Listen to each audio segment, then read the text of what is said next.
Ready, see? Hello! Hello! Hello, good morning. Ang akong baby is hampang. Tapos na siya hampang. Imubest ito niya. Ligo ka na, no?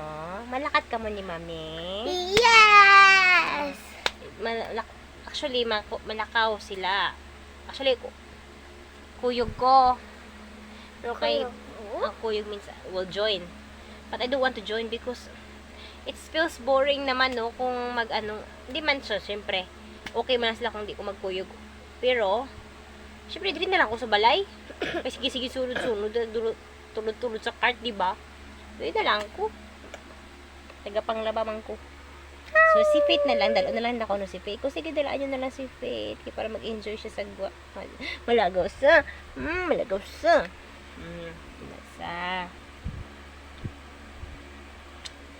So, today is Saturday. So, may Bible fellowship ang family. So, every Saturday, Bible fellowship. So, Is it 23? So, tomorrow is Christmas. So, mauna nga, mabay sila sang i-prepare nga food also for today sa gabi. Tapos, pero ilagin main goal na magawas marmato sa mall kay is to mamalit og mga they're going to buy para sa amon nga Bible! Christmas party nga sa Bible fellowship namo. May Christmas party kami. Mamalit sila og mga para sa decoration, decoration, mga giveaways, para sa mga games, mga prizes, mga nauna sa. So, akong baby, pwede siya ko no, kuyo kaday. Yes. Si bestie mo to, ito ano hindi tapos na to. Baka, No, Mommy's talking to Bestie's mom. okay. So, tomorrow naman, sa Banago kami. Ay, we don't know. Wala kami kabalo kung sa Banago kami maslip. Sa kay lolo niya, sila lula, yun, parents niya nga house. Pero, ingon si lolo niya nga, may na ang tagmuuli. May kay, ang balay, wala naman yun nalimpyuhan. Dayon, silang kwarto ang pwede magamit kung magtinulog kami tanan dito. Kaya, ang duha ka kwarto, kinahanglan pa dyan limpyuhan niya. Kaya may mulimpyo, kung bako kayo to, wala may nagatulog ba? One second. So, ang amo naman kay mami naman ni Faith nga kung dito matulog, okay unta. Kay kuan ng sa gani. 'Di ba, isa lubungon ang 25 ang Christmas. So, late na gyud makatulog.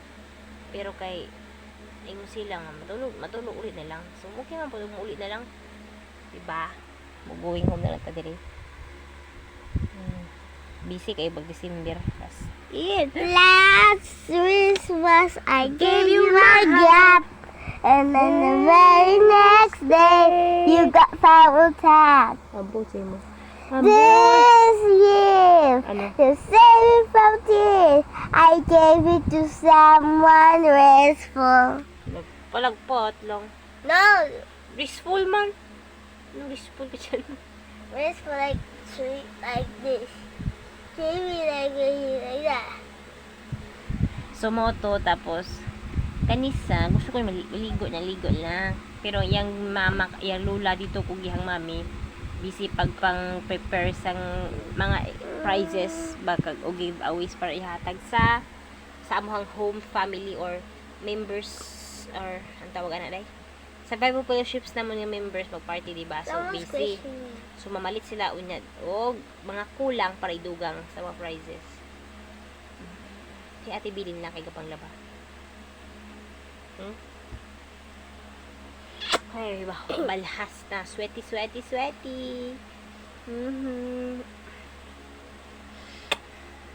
Sabi nyo, guys, si Faith, si Faith lang yun ni ang pinakadaghan o regalong ma-receive sa Christmas. Every Christmas siya gid ni pero may maka-receive sa pinakadaghan nga gift, no? Ikaw, ano gift mo sa akin?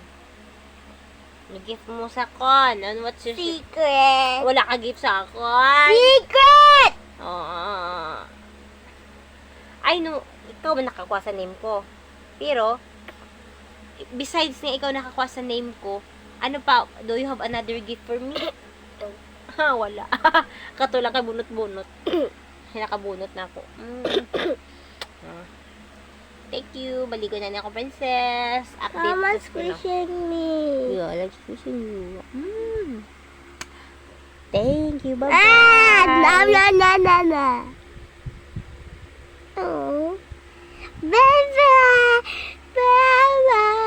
Ay, naku. Bye-bye ko na.